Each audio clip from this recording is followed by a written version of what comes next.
Collector Mrinal Meena जी और कितना मजाक उड़ाएंगे आप कानून का। आखिर आप इतने मजबूर क्यों हैं? कहीं आपको कोई सांसद धमकी तो नहीं दे रहे हैं रेत माफिया के लिए? कोई विधायक धमकी तो नहीं दे रहा है? अगर ऐसा है तो आपने अपने मुख्य सचिव को लिखना चाहिए। अगर ऐसा नहीं है तो स्पष्ट है मृणाल मीणा जी कि नदियों की लूट में, नदियों की बर्बादी में, रेत की चोरी में आप भी सम्मिलित है।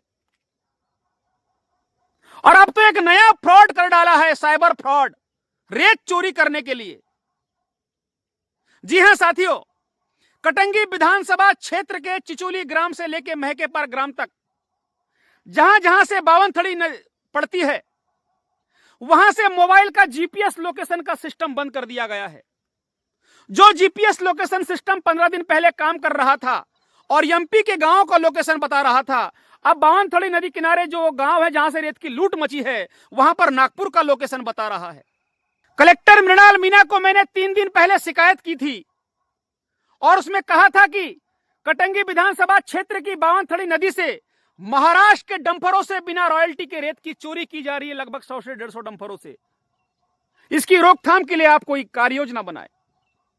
कलेक्टर को सारी जानकारी देने के बाद भी बदस्तूर वहां पर रेत की चोरी जारी है और रोज 100 से 150 डंफर मध्य प्रदेश गवर्नमेंट की, मध्य प्रदेश की संपदा को लूटकर महाराष्ट्र ले जाया जा रहा है बिना रॉयल्टी के, जबकि महाराष्ट्र में 0 की रॉयल्टी बंद है। कलेक्टर को जानकारी देने के बाद भी कलेक्टर उस पर रोकथाम नहीं लगा रहे हैं। इसका मतलब साफ है कि बालाघाट के कलेक्टर पूरी चोरी में सम्मिलित है। यह कितना बड़ा साइबर फ्रॉड है साथियों। महाराष्ट्र के लोग एमपी की रेत चोरी करके ले जा रहे हैं और एमपी का कोई व्यक्ति अगर वहां पर वीडियो बनाए एमपी में तो लोकेशन महाराष्ट्र का बता रहा है। अब ये रेत चोर अगर कभी पकड़ाते भी है तो कल सबूत के तौर पर वो लोकेशन पेश कर देंगे कि हमने तो एमपी की रेत चोरी ही नहीं, हमने तो महाराष्ट्र की रेत चोरी। इस तरह से साइबर फ्रॉड करके भी रेत चोरी जा रही है। चिचोली ग्राम से लेकर महकेपार तक बावनथड़ी नदी किनारे के जितने ग्राम पड़ते हैं वहां आप खड़े हो जाए, आपको अब एमपी का लोकेशन नहीं बताएगा, महाराष्ट्र का लोकेशन बताएगा। पूरी धड़ल्ले से चोरी चल रही है बावनथड़ी नदी किनारे में। कल से जो हरदोली ग्राम है बोनकट्टा के पास में, जहां का भंडारण हमने जब्त कराया था, उस भंडारण के पास में और बड़े बड़े भंडारण किए जा रहे हैं, जबकि नदी किनारे भंडारण करने की कोई अनुमति नहीं है। यह बिना कलेक्टर की परमिशन के और खनिज अधिकारी की परमिशन के नहीं हो सकता है। अब वो पूरे भंडारण उस पुराने भंडारण के एवज में वहां पर किए जा रहे हैं और उसको चोरी करके महाराष्ट्र लेके जाएंगे। और इस तरह से मध्य प्रदेश की संपदा बालाघाट के कलेक्टर लुटवा रहे हैं, खनिज के अधिकारी लुटवा रहे हैं। बालाघाट के कलेक्टर मृणाल मीणा और खनिज के अधिकारी फरहत जहां ने तो और एक घोटाला किया है।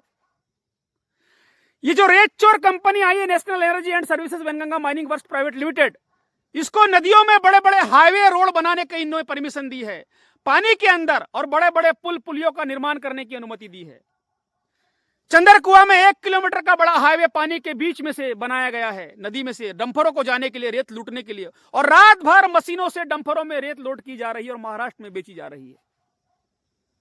इधर सीवन घाट में बड़ा हाईवे बना दिया गया है, महाराष्ट्र के लोग वहां से चोरी कर रहे हैं। बालाघाट के पास धपेरा में पुल के पास अवैध घाट को लूटा जा रहा है, लगातार कलेक्टर को 20 बार जानकारी देने के बाद भी। धापेवाड़ा में नदी के अंदर पुल बना दिया गया है, गायखुरी में नदी के अंदर पुल बना दिया गया। आखिर कलेक्टर साहब आप कौन सा तमाशा करना चाहते हैं? और धपेरा में तो लगभग 50 गुंडों को नदी किनारे रखा है कलेक्टर महोदय कि कोई वीडियो ना बना सके। आप करवाना क्या चाहते हैं कलेक्टर महोदय? बालाघाट में क्या कोई बड़ा दंगा करवाना चाहते हैं या सिवनी के गोलीकांड की तरह कोई हादसा करवाना चाहते हैं? कहां गया आपका सैटेलाइट सिस्टम? इतनी बड़ी नदियों की लूट चल रही है, मुख्यमंत्री मोहन यादव जी बड़ी बड़ी बात कर रहे थे कि सैटेलाइट से हम नदियों की निगरानी करेंगे, खदानों की निगरानी करेंगे। कहां है आपके सैटेलाइट सिस्टम? आपके पास खनिज संसाधन विभाग है मुख्यमंत्री मोहन यादव जी, और आपके ही समय में इतनी बड़ी लूट जारी है। इसका मतलब आप भी रेत चोर है मुख्यमंत्री मोहन यादव जी, तभी तो नदियां लूट रही है। आपके प्रधानमंत्री नदियों को मां कहते हैं और आप अपने निगरानी में नदियां लुटवा रहे हैं और उस पर कोई कार्रवाई नहीं। मोहन यादव जी, कारण क्या है? पूरा तमाशा बना दिया आपकी खनिज के अधिकारी ने और कलेक्टर ने। बालाघाट में बड़े बड़े रास्ते बनाए जा रहे हैं, पूरा प्रकृति का संतुलन बिगाड़ा जा रहा है, पर्यावरण नियमों को ताक पे रखा जा रहा है, नदी का प्राकृतिक स्वरूप बिगाड़ा जा रहा है, नदी की धार को मोड़ा जा रहा है, पूरी तहस नहस किया जा रहा है नदी को। आप तो यहां से लुटकर चले जाएंगे, मगर बालाघाट की जनता को बालाघाट में रहना है। भविष्य में जब जल का अभाव होगा, वो जल कहां का पिएंगे। मैं बालाघाट की जनता से निवेदन करना चाहता हूं कि शासन प्रशासन से अब कोई उम्मीद नहीं बची है। अपनी संपदा को, अपने जीवन को और अपने भविष्य को बचाना है तो आप सबको सामने आना पड़ेगा। अपने छोटे छोटे स्वार्थों को छोड़ना पड़ेगा, ताकि आने वाले भविष्य में हम लोग ठीक से रह सके, हमको ठीक से जल मिल सके। इसलिए आपको रोडों पर आना होगा, क्योंकि शासन प्रशासन माफियाओं के साथ मिलकर चोरी करा रहे हैं। बालाघाट के कलेक्टर मृणाल मीणा जी से मैं पूछना चाहता हूं, और फरहद जहां खनिज के अधिकारी से पूछना चाहता हूं, जनता के टैक्स के पैसे की वेतन आप रेत माफियाओं की दलाली करने के लिए ले रहे हैं, उनकी गुलामी करने के लिए ले रहे हैं, या जनता की सुरक्षा करने के लिए ले रहे हैं, प्राकृतिक संसाधनों की सुरक्षा करने के लिए ले रहे हैं? अगर आप रेत माफिया की ही गुलामी कर रहे हैं, रेत माफिया की ही नौकरी कर रहे हैं, तो आपको अपने पद से इस्तीफा दे देना चाहिए, क्योंकि आप जनता के लिए और प्रकृति के लिए कोई कार्य नहीं कर रहे हैं।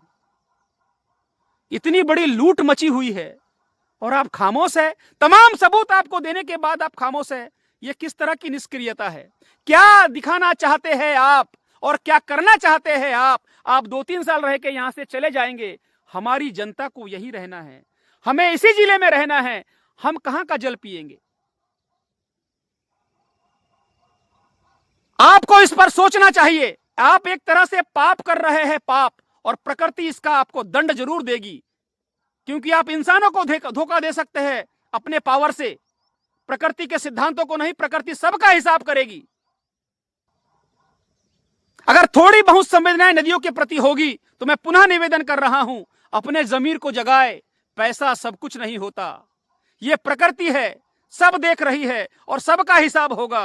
अंततः परिणाम प्रकृति के नियम के हिसाब से ही आता है। थोड़ी बहुत संवेदनाएं होगी तो नदियों को बचाने के लिए कार्य करे।